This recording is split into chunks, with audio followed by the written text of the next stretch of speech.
So, church family, I'm really excited to be able to announce in concert with our deacons and deaconesses and our staff, and I say it that way because I want you to know we've gotten all kinds of input in making these decisions. We're watching our governmental authorities, and we're not getting the same information from all of them, but we're watching all of our governmental authorities on the national level, state, and county level in order to make this decision to meet again on campus for worship on May the 31st. As this letter communicates the reopening details, please be patient and understand the changes to our former schedule and practices are temporary and for the purpose of providing the safest environment possible.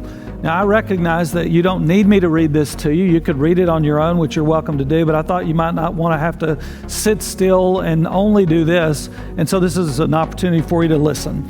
So we will have a 9 a.m. traditional service and an 11 a.m. contemporary service.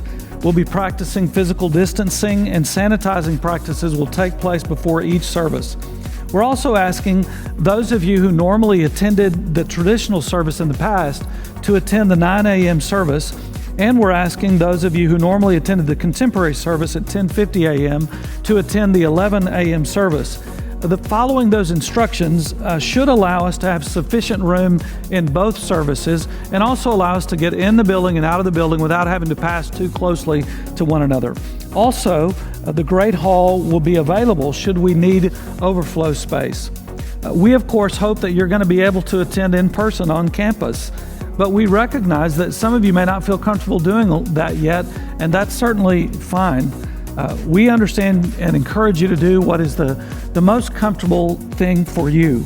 If you're considered high risk, our strong recommendation is that at least for a while, as we're watching how COVID-19 is going to do once the reopening takes place, if you're high risk, stay home and worship online. Both the 9 a.m. service and the 11 a.m. service will be live streamed. And so our primary concern is and should be one another's safety.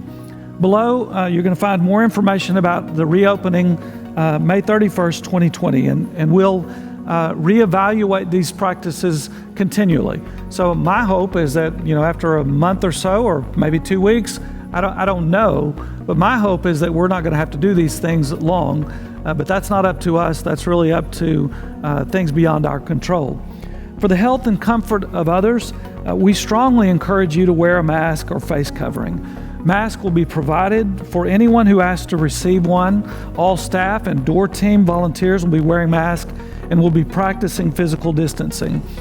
While there is some disagreement about its effectiveness, it does seem clear that when I wear a mask, it provides some level of protection from me spreading COVID-19 to someone else should I be an unknowing carrier. So if it doesn't cause a health problem for you, for instance, if you don't have asthma, we're at this time strongly encouraging you to wear a mask for the sake of others. Door team and staff will be assisting all members with greeting and seating. Please be patient. There's that word again, patient. It's one we need to be reminding ourselves of a lot during these times. Be patient because you may not be able to sit in your normal seat. We're leaving 3 empty seats between family units, and we'll be seating members and guests on every other row. Again, overflow seating will be available in the Great Hall. Hand sanitizing stations will be located throughout the entry areas. The worship center will be disinfected with an odorless disinfectant before and after each service. This is in addition to the quarterly long-term germicide that we've always used. Unfortunately, there will be no programming or childcare for children preschool ministries.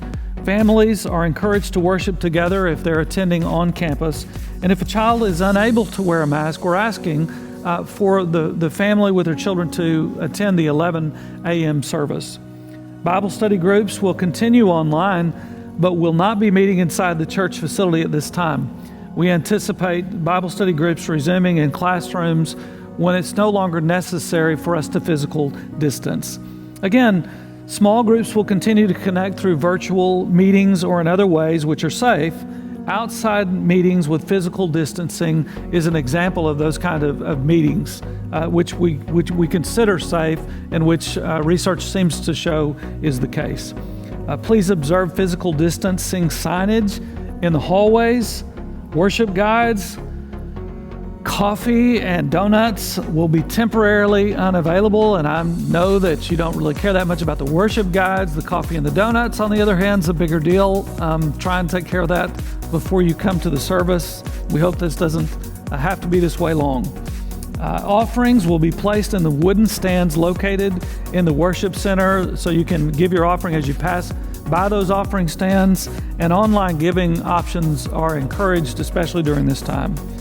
Greet your family with a smile, behind your mask preferably, rather than a handshake, a hug, or a high five. We will exit by rows with door team assistance at the conclusion of the services.